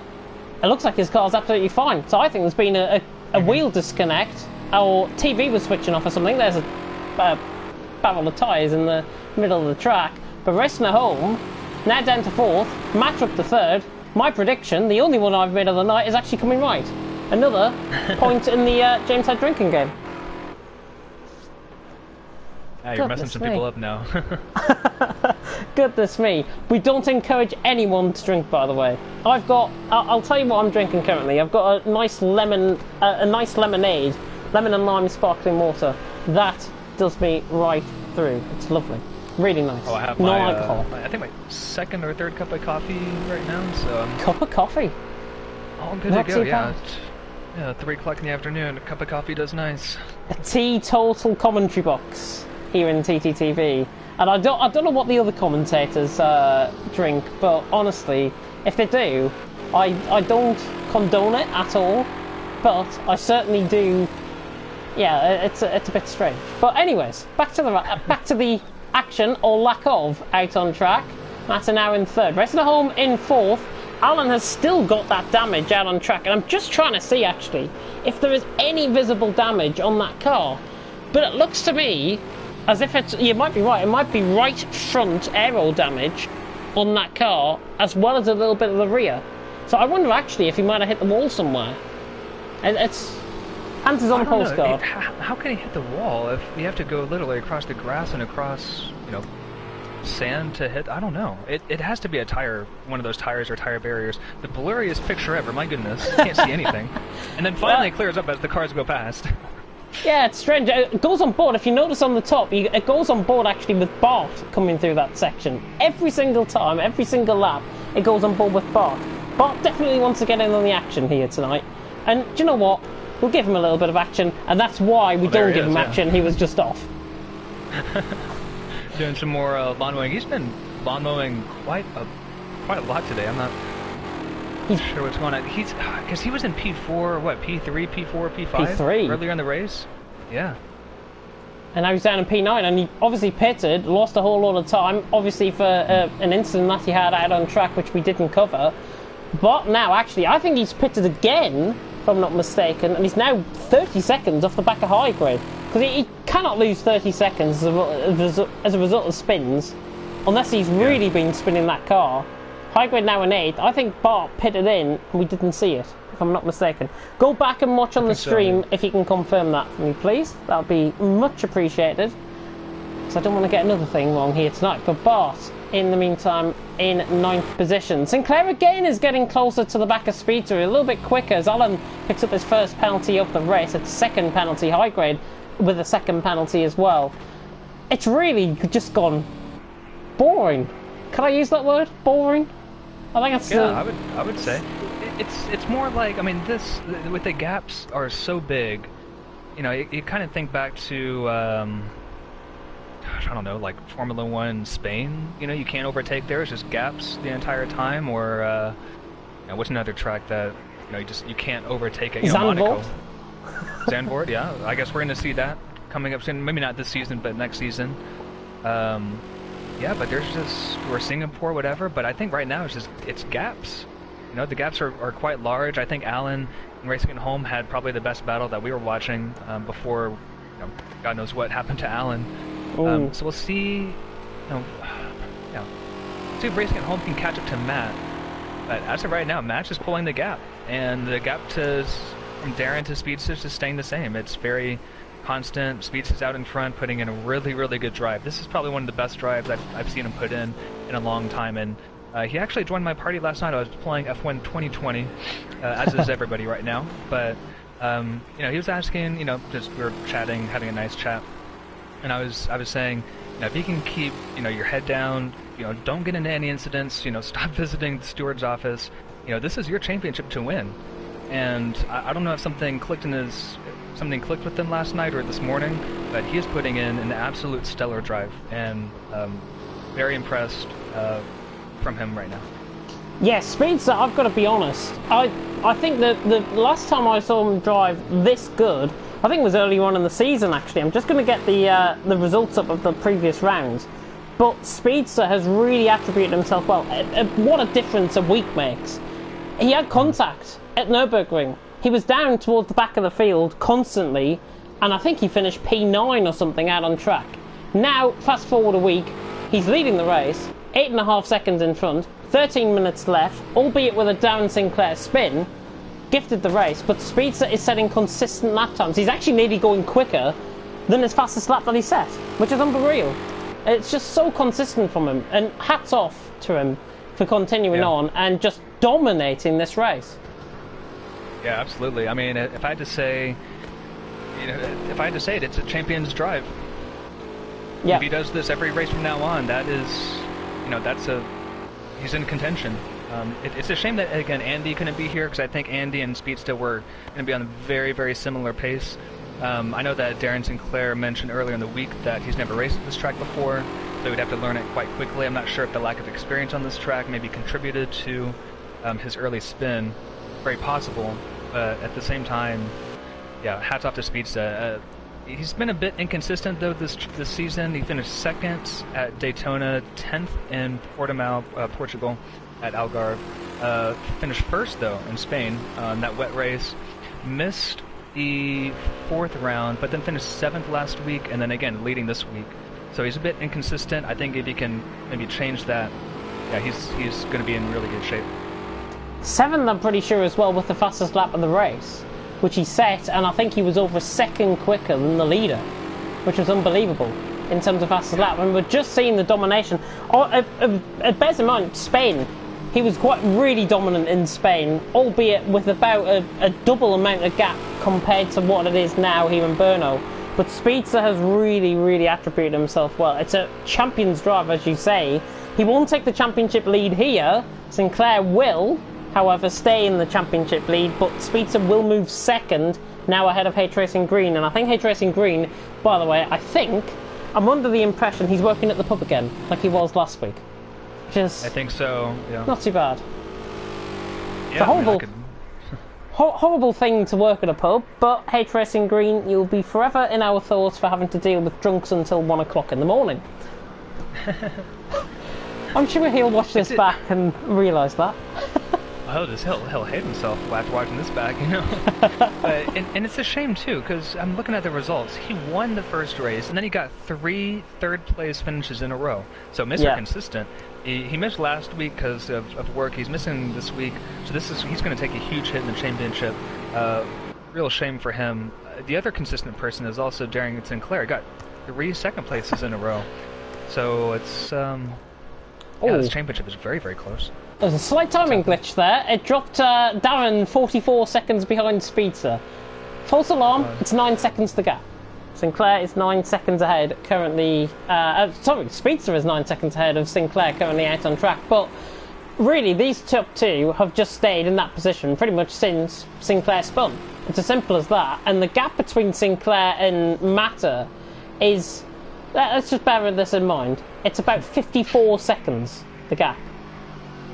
In fact, I think it's even more. But Darren spun as well, and I think it's just a difference of pace. Like, it's just a massive gap. So hats off to the top two. I've just totally overdone my maths there. I've overcounted by like 8. It's about 47 seconds, the gap. It's still massive, though. Still massive, yeah. I mean, I'm adding more of the gap on, to be honest, there. See how Alan's getting on with that car out on track. Still with that damage. Still struggling. In the background. He's catching. And that is... who is that? That looks like Bart. Oh, that's Bart. Oh, Flaky's just entering the last... Yeah, there's Flaky at the final corner. I was going to say, yeah, he can definitely catch Alan, but no, it's impossible to catch unless Alan makes a mistake. Running on the curb there. Emmanuel coming in with saying Jake is fired in the stream. Typical comment there from Emmanuel. Andy as well saying shame I couldn't make it. Easy podium. Missed with the pace. Yeah. Missed with the pace I had in practice. On to Donington. It is Bart. As Bart makes a mistake. More and again. The grass. You know, I'm surprised that Alan's been able to keep that car on the track with how twitchy and how, I don't know, interesting that car looks for me. I'm not sure if I could handle that car on a pad LMP3 with damage for this long, so I think Alan's putting in a really good driver of the day, in my opinion, so far. He can keep it and not go off the track. Oh yeah, it's been brilliant. I think, honestly, Alan has really driven this race quite astutely. I mean, the gap to Flaky is 7 seconds. I didn't think that gap would be at 7 seconds come this point in the race. I thought Alan, honestly, would be behind Flaky by now. But it just comes to show how consistent Alan has been. He's learning to handle with that car. He's learning to handle with what I could just describe as a wreck, I think, out on track in terms of the suspension. But Alan is doing a fantastic job. I mean, the gap is 8 seconds, nearly 9 seconds, in fact, to Flaky. He's doing a really good job, bless him. Absolutely. And he's not dropping a huge amount of time to racing at home. He's about, what, 2-3 seconds off the pace every lap. But, so, an interesting line from Mr. CRC himself. But the gap to racing at home is just not terrible. I think racing at home has just turned it down a bit, yeah. Maybe realizing that fourth is just, what he's going to get today, and I think maybe just a bit too far behind Matt. But Matt's done a fantastic job to drive back. You know, Matt actually might get the driver of the day vote by me, because he had that spin, dropped to the back of the field, came back through the field, and I don't think he's made a mistake since. So I think he'd get my vote. I've got to agree, to be honest. I think Matt has really handled this well. Remember, he was about 6 seconds behind, I think, after that spin, compared to the guy in third, which I think at that time was racing at home. Matter now in third position, 10 seconds ahead of racing at home. Over the course of a lap and over the course of this race, he's been quicker than the guys behind him.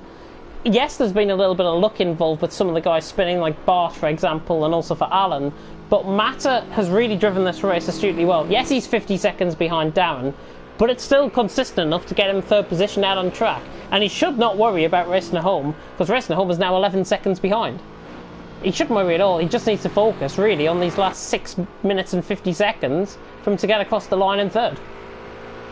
Yeah, I think everybody has maybe just accepted their position, maybe turned on the engines a bit, maybe fuel saving. I think everybody is good on fuel, so we should be good on that.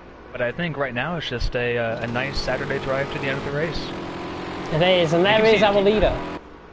You can see his speedster is just not being aggressive at all. He's not even being on the curbs. You can see he's leaving a lot of room on the track. Well, as I say that, he gets on the curb and the grass there, using all the track in the world. No, it doesn't seem like he's pushing, so he's very comfortable right now. I think, honestly, he's probably turned it down since he got the lead, to be honest. He's realised that Sinclair was dropping back, dropping to 9 seconds behind at one point, and Speedster really has just taken this race by the scruff of the neck. Somebody is off there in the background. That's Bart that is off. No. Oh, and that's a heavy hit. Rear wing gone, front bumper off. Bart has left a whole load of debris on the track as well.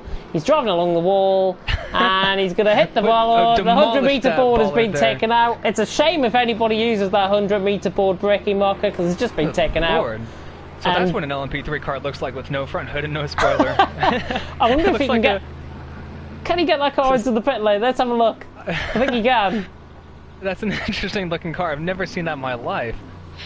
This is the most action we've had in about 10 minutes, if you're just tuning in now. It's the most cutting of the grass he's done all the race too. It is, and it's not a race without him losing his rear wing either, is it? Absolutely. Oh, Windshield's cracked. dear Where's me. the engine? Oh, it's in the back. I was going to say that's... Jeez. Oh, he's got suspension damage as well after that hit in the wall. And just like I'd be surprised if magic, he didn't.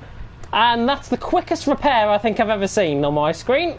Rear wing's back, front wing's back, and obviously with the repair time, he's going to be sitting there for absolutely ages.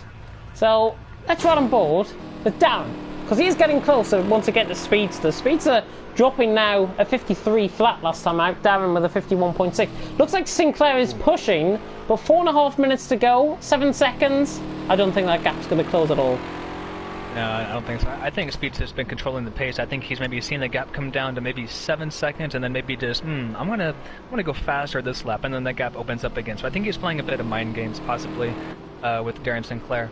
You know, fair play to him. If you're in the front, control the pace. You know, it's your race, your pace. Darren right now, he may just, I don't know, go for fastest lap, because at 51.6 that's quite quick. To be honest, he could pit in, put on refuel very limited, put a new fresh set of tyres on. He's got 54 seconds to matter. Fastest lap. It's worth it. Sure. Do they get a point for that, or is that just F1? I'm not sure if you can I think it's just F1. I'm going to have a look at the point system again, just to confirm that. But I'm pretty sure we don't get... Oh yeah, we do get a fastest lap point, because Speedster got it last time out. Really? Yeah, fastest lap point gets... fastest lap gets 1 point, Paul gets 2 points. So Speedster getting Paul gets 2 points. Fastest lap currently out on track, oh well, is Speedster, 50.9, and is 2/10 quicker than Sinclair. So Speedster currently, what's this? 3 point gap, 20 points to 17. Speedster, That'd be a 4 point gain, right? I think, yeah, I think the gap, if I'm not mistaken, with him obviously setting pole and obviously getting the fastest lap as well currently as it stands, Speedster I think is going to be 4 points behind Sinclair going into next week at Donington. That's just off the top of my head. I think it's Donington. I hope it is. Yeah, let me check the schedule here. That's what Andy said anyways in the comment section. So I've just... Yes, you're right, Donington Park. It is Donington. Goodness me, I've got a track that's actually right without me checking the calendar, which is fantastic. But Speedster out in front, 2.5 minutes to go. If you are just tuning in, yes, you have just tuned in to probably one of the most boring CRC races of the season. But what is not boring is Flicky now ahead of Alan, who has just spun. Oh, 2 minutes to go. And 2 minutes to go. He's got to keep on going. Shouldn't slow down. Look at the suspension damage. Yeah. Is he gonna? He's got to troop round. He's gonna have to. He's got 2 more laps. It's 20 seconds the gap. If he loses that gap, 20 seconds, 19 seconds now the gap. If he loses that gap to Tiger Kart, then oh my goodness me. That is not what you do with the suspension damage. Oh, there goes the cone as well. More cones go flying. Well, this is entertainment. Yeah, this is more exciting. I think this is more turned into a circus rather than a race out on track with all the cones and whatever going flying. But Alan still trooping around there. He's got to keep it on the track and preferably within the white lines. Preferably, if he can contain that car for just 2 more laps, 1.5 if you're being picky, Alan will finish in 6th position. But I do believe that is Matter just behind him out on track. No, it's not.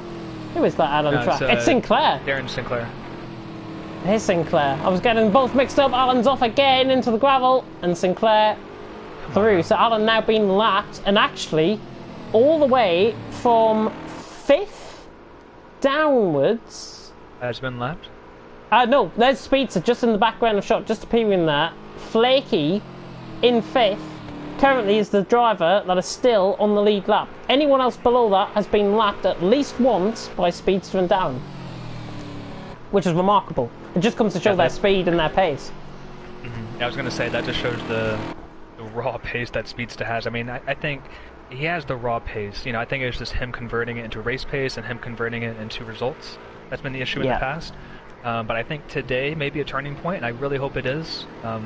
He's a different driver today, and I hope that this stays with him you know, for the long term, because he is a very quick driver, still very young, you know, but we all were once. So again, today, turning point for Speedster, really, really well done. He's got 5 seconds to go, and he's going to do one more lap. Yep, everyone will do one more lap. There's Alan trooping around in the background, a shot there. So right on board with Sinclair. The gap now 5.7, 5.5. Gap still closing down, but I think Speedster can honestly afford to take this pretty easy on this final lap. It's essentially a lap of honour for the American out on track. He has dominated out on track and has really taken the race by the scruff of the neck. Obviously after Sinclair's spin early on, it has really became all about a one-man race, to be honest. And that's Speedster just dominating out in front. And this is one, if not the best drives I think I've ever seen him do. Yeah, I would definitely agree with that. This has been the best drive I've seen him do. I mean, yeah, there's only 10 drivers on track. Yes, he missed his championship rival Andy today, but that's racing, you know. And you got to just, you know, you're dealt with whatever, and it's how you take these certain circumstances and turn them into results. I think, which speaks a lot about a driver, and I think Speedster has taken advantage of that today.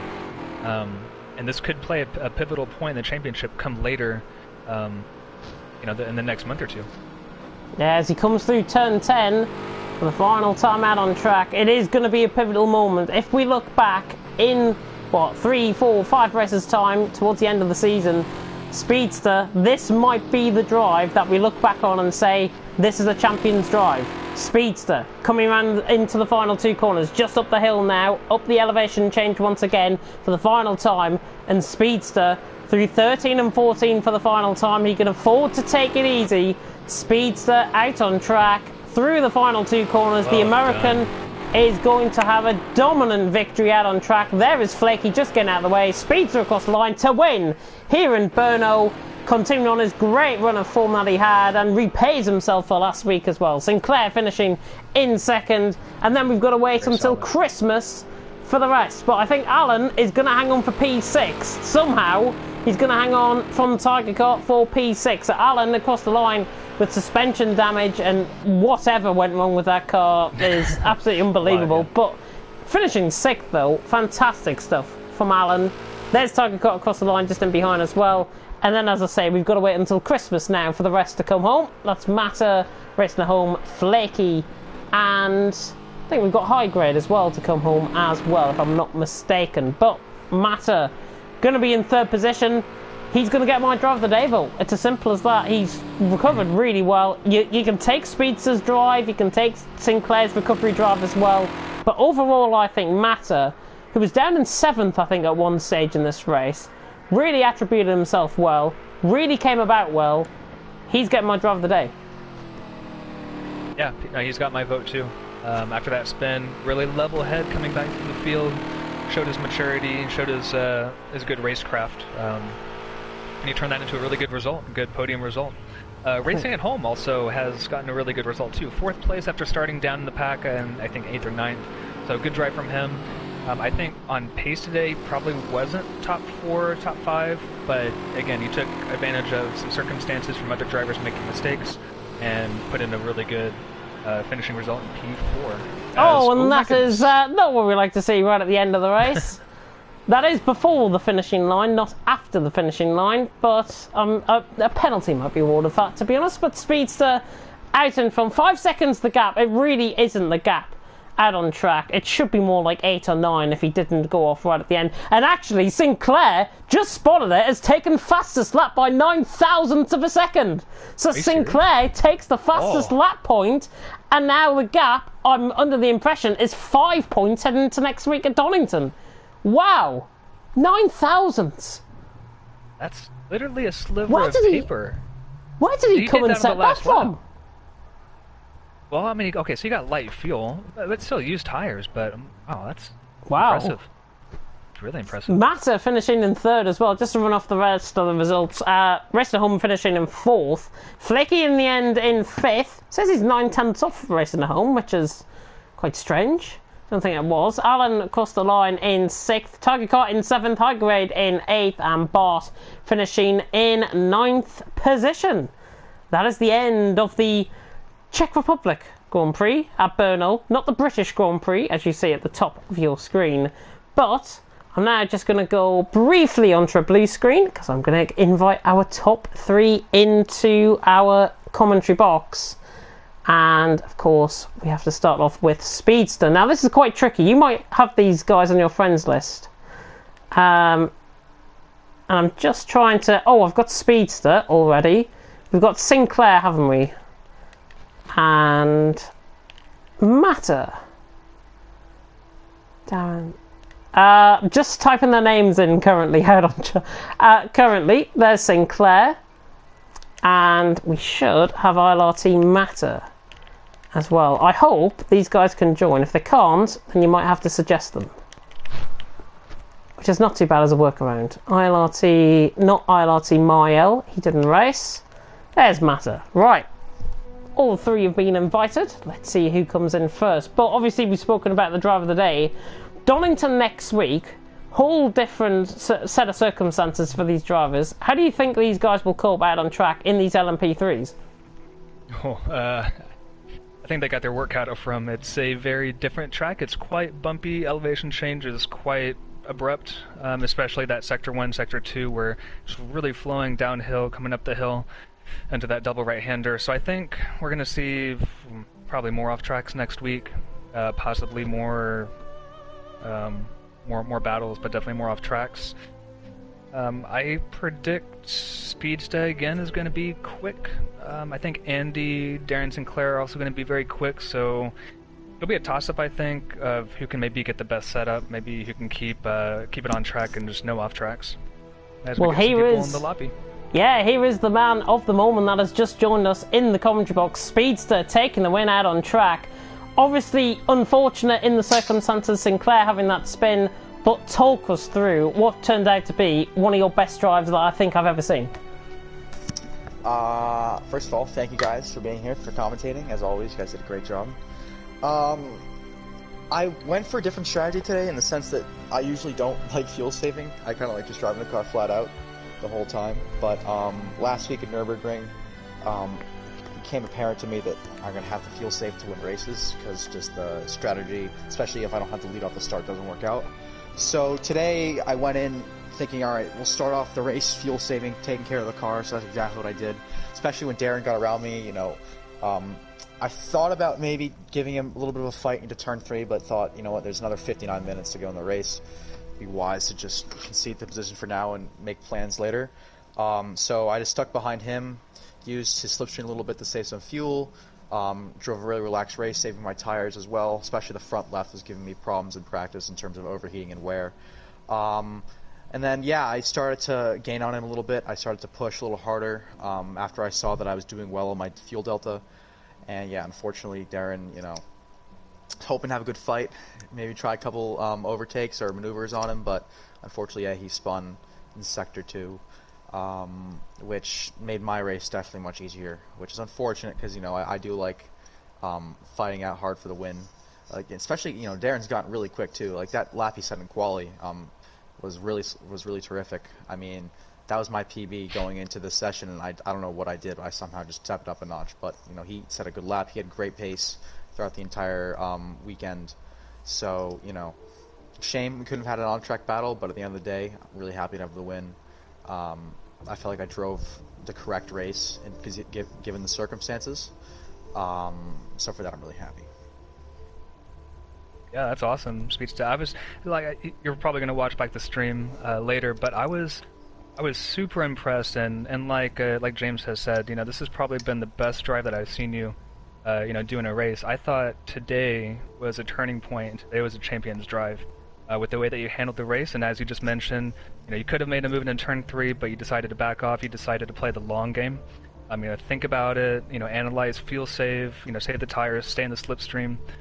So I think, you know, that is, you know, what's needed to, you know, win a championship. It's the consistency, the level-headedness. So I hope that today was a turning point. It was amazing and really nice to see, you know, you drive like that. So I'm really looking forward to seeing you, you know, become that you know, that driver for the rest of the season. Yeah, it was amazing to see you today. Thank you, Professional. I appreciate it. And looking ahead, obviously, to Donington next week as well, How do you think you're going to get on around there? Because I'm unfortunate to say my co-commentator alongside me has predicted you for the win already, or predicted you to do well. How do you think you're going to get on around there? First off, I love Brno. This is probably one of my favorite tracks on the game that we raced today, so that's awesome. And then to go back to probably my second favorite track on the game, Donington, I'm very excited about. So I've done a little bit of testing there in this car before, so I'm familiar with the breaking points in the track. Some setup things might have to be changed, simply because of the nature of the track, but again, I absolutely love Donington, so I'm really excited. It's a track that I've always done well at. It's a track that I enjoy driving.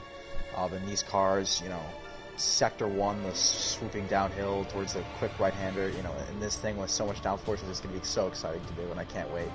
But Donington, the thing about Donington is there's no real margin for error, considering that the curbs are lethal, slowdowns are a problem, and, you know, most of the time, if there's not a curb, it's just a white line and some grass.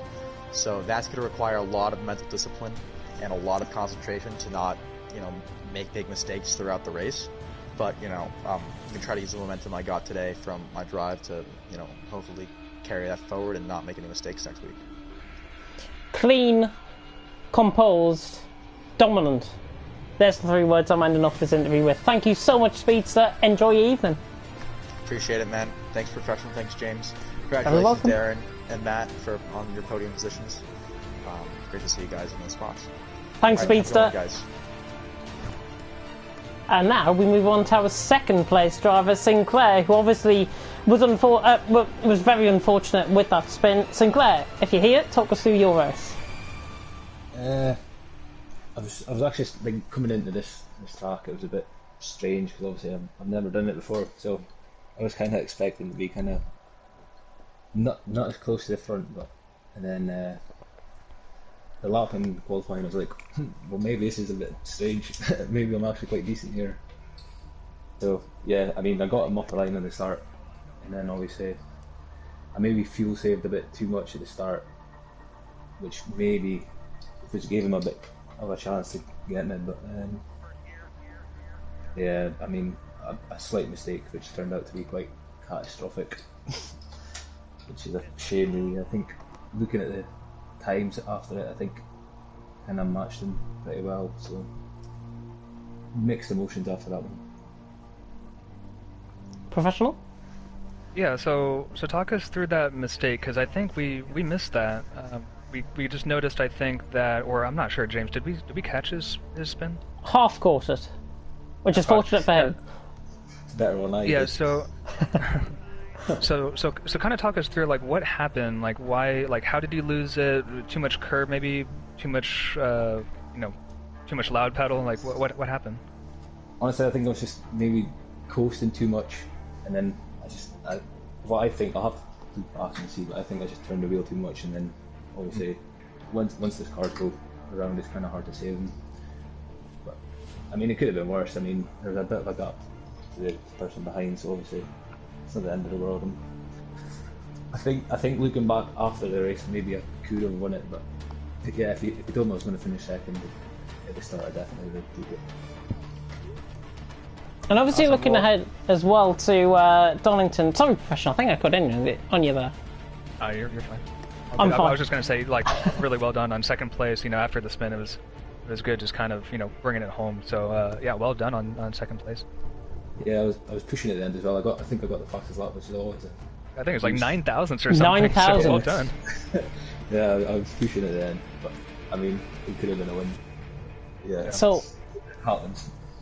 obviously you take a 5-point lead, what I've worked out, into the next week in Donington. First of all, pressure on you will be to deliver as the championship leader. Second of all, how do you think you're going to get on around there? So I'm more familiar with that track than I was this one, so but it could turn out to be a nightmare for me. I'll just have to see how I get on with it, and then obviously speeds this pretty fast. So if I'm close to him, then it's always a good thing. That, I think, is everything from us. Thank you very much, Sinclair. Cheers. Have a nice night. Good job. Cheers. And now we move on to last week's race winner, once again on the podium, once again getting an interview from me. It's RRT Matter. How you doing? Hello, gents. How are we? Hey, Doing Matt. really well. Not too bad. Not too bad. Not too bad, considering F1 2020's just came out. Yeah. No, that's so true. It feels so different transferring from that game to CRC yeah. tonight. But honestly, talk us through your race, because obviously you qualified third, and I think it's the first time this season as well that first, second and third have remained as they are in position from qualifying, if I'm not mistaken. I got fourth, but yeah, close, yeah. Oh, you got fourth? Yeah, fourth, yeah. Andy got third. IRT, Tiger got. Yeah. Yeah, I was surprised about qualifying, to be honest. Yeah, just I misstate the time and I didn't do any laps of practice at all. And my practice was qualifying, which can always be a nightmare. Yeah, and then got a good lap in at the end. Got fourth somehow, just like Nürburgring, got fifth somehow. Yeah, and then just carried on going. Just didn't know the strategy or anything or whatever. Just heard from the grapevine from obviously Harrison and the guys in the party. You need to fuel save. I was like, okay, cool, I'll do that. And then spun when I was cruising in third, which was good. And then spun again, so spun twice. And then I knew I had the pace on the guys behind me at that point. Well, before I spun. And then obviously once I was done fuel saving, then I was able to close in. And then people just kept on making mistakes. Andy had a few rear end troubles. I don't know why, but he just veered off to the left. Alan hit a tyre wall where he got damage, so that's what happened to Alan in the end. And then Jake just went straight on in the right hand corner. But I'll take it. But I feel like Moses at the moment. Last week and this week, just parting everyone in front of me. Yeah, that's what it seems like. You've been doing really, really well as of late. I'm just looking at the championship, and last week obviously you won. Today you got a P3. So, I mean, 2 podiums in a row. I think hopefully more to come. Yeah, hopefully. We've just got to keep going, haven't we? Obviously you never know what's going to happen next race. You hope for the best result, but you never know until you get there. So, and hopefully I'll do more than. Well, hopefully I'll practice before qualifying. That would help. If you practice, I think you got some good pace. You got some top 2 pace if you put in some time. Yeah. Obviously I was up there with Darren last week, so possibly, but obviously you never know. Obviously with the 2 spins, I lost about 40 odd seconds, and then once I got back in third, obviously I was 40 seconds behind Darren in second, and then he just kept on pulling away, and he was keeping the same gap to obviously Speedster. So fair play to Darren there. Great pace. Obviously unfortunate about his spin, but so definitely driver of the day for Darren, I think, if not Speedster. Very 2 good candidates for it. It was just survive after keep on after spinning twice. It was like, don't do it again, please don't survive. do it again. I was like 15 minutes to the end, I was like, please don't spin. And obviously the fuel at the end as well, so I think what we've learned from that part of the interview is don't hog F1 2020 and practice for the race. And don't use qualifying to practice. Yeah, don't use that, You've been warned for next week. If I see that again... Come on, Matt, P1. P1, Seb. Obviously looking ahead to Donington next week as well. A British track. How do you think you're going to get on around there? Well, the Donington track is about 40 minutes away from me, so... Oh, wow. So okay, no pressure. Actually go to the track, no walk the track, It's the home race. Hey, you're good to go. Yeah, You're just gonna... So, I'm just gonna take my setup and just move over there. Just take, just... Unfortunately, you haven't got the luxury of an LMP3 car, though, in real life. No, but you never know, there's always an LMP3 drives going, so, Exactly. Exactly, so you never know. Well... But Yeah, it's been an absolute pleasure to have you in once again, and good luck for next week. Yeah, cheers. And don't hug F1. And, yeah, well, I'll try not to. Yeah, I may do. I might do as well. Yeah, it's gotta get used to it. Gotta get on pace with the these top guys now, ain't you? But yeah, no, it's all good. Go and enjoy your night. We'll yes. not keep you. Yeah, take care, man. Yeah, have a good one, man. Thanks, Matter. No worries. See you later. See ya. Yeah. And that is our interviews for the podiums over and done with. And let's, because we're still in the session here, let's get up the track map for Donington. 12 turns await the drivers out on track, 2.5 mile in length pretty much. So it's going to be quite an exciting race, I think, at Donington. One of the homes of British motorsport, behind Silverstone, of course, but obviously has hosted Formula 1 in the past. Donington will play host to round 7 of CRC next week. I'm really looking forward to that. Are you? Yeah, it's actually one of my favorite tracks on this game and from the championship, so I'm really looking forward to it. I kind of want to drive, but at the same time, like, not on those LMP3s. Give me a GT3 and I'll get out on track. But I think I'll be in the box next week with you. So, looking forward to that. That'll be fantastic. Because if not, I'll be by myself. That's the reason. Oh, we don't want that. We don't want that. Yeah, I could cope by myself, but an hour and a half worth of me commentating quite loudly and having a bit of hay fever and a bit of a dry cough really doesn't mix. But there we go. But no, I'm gonna. Oh, go on. I was gonna say I would rate that race. You know, if we had to rate that race 1 out of 10, I mean, there were some exciting things, but gosh, maybe a 3. Oh, 3. 3 or 4. It just, I mean, it was okay. It was good. It's, you know, I wanted more excitement, more battles. You know, we had some stale parts here and there. Good drive from everybody. I just wanted more, you know. Yeah. Like, you know, you take a bite of pie and it's like, I just want a bit more. Something's missing from that cherry pie. So I felt like something was just missing, that special ingredient today. Hopefully we'll get that next week in Donington, though. We should get that next week in Donington for sure. And what we've got lined up as well, just to give you guys a big update on what's going to be happening on F1 2020. The first evaluation races will be coming up very soon indeed, and they're going to be hosted, if I'm not mistaken, on the 21st, the 23rd and the 24th of July. So only really 2 weeks to wait until we see F1 2020 action on. I know I'm going to be available for a few to cover on the streams. I'll probably be available on all 3 days, to be honest. So you will see, hopefully, all evaluation races live streamed by us on the TTTV channel.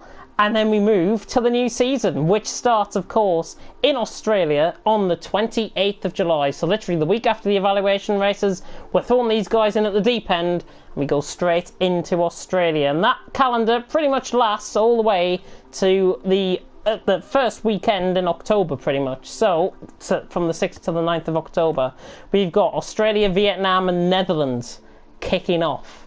2 new tracks, 1 legendary season opener of a track. What an unreal race. And we've also got the added mix of Monaco for round 4. Oh my gosh, what are you guys doing to these drivers? We're gonna punish these, I think. We're gonna punish every single one of these drivers, I think, out on track, but it's really gonna test these guys to their limits. Oh, yeah. The full calendar can be found on our Discord as well, on the TTG Esports Discord, so you can have a look at all the calendar and all the information looking ahead. And schedule-wise, what have you guys got to look forward to? Well, Division 1 is going to be happening on Tuesday night with graphics. Kieran McGinley and myself going to be taking you through that one. Wednesday will be Aidan Carter taking you through TTML F2, which is TTL F2, just rebranded, of course, after our formation up with TTML. Thursday, I'm back again for Division 2. It's like I'm never gone from TTTV. Honestly. But Division 2 with graphics, myself and Paco Suarez are going to be taking you through that one. Aidan will be doing Division 3 on the same day at the same time of 8 o'clock. Friday will be Graham and Joseph Colboy taking you through with graphics on Friday. And Division 5, also on Friday, Well, it's myself and Paco Suarez again. Again, you cannot get rid of me on this channel. And then we've got CRC LMP3 still on Saturdays. So I'm around. 4 out of my 7 days is taken up with commentaries on TTTV. If that's not commitment, then I don't know what is. That is complete commitment, and good job. I mean, that's awesome. 4 out of 7 days. 4 out of 7 days, and I've recently started working from home as well in a new job. So it's literally trying to find that balance. Yeah, absolutely. But, oh, that is the end for tonight, though, of CRC. We're going to see you next week, of course, in Donington. But until then, I've been James Head. He's been 007 Professional. Please take care of yourselves, and we will see you next week in Donington for round 7 of Competitive Racing Club. Goodbye.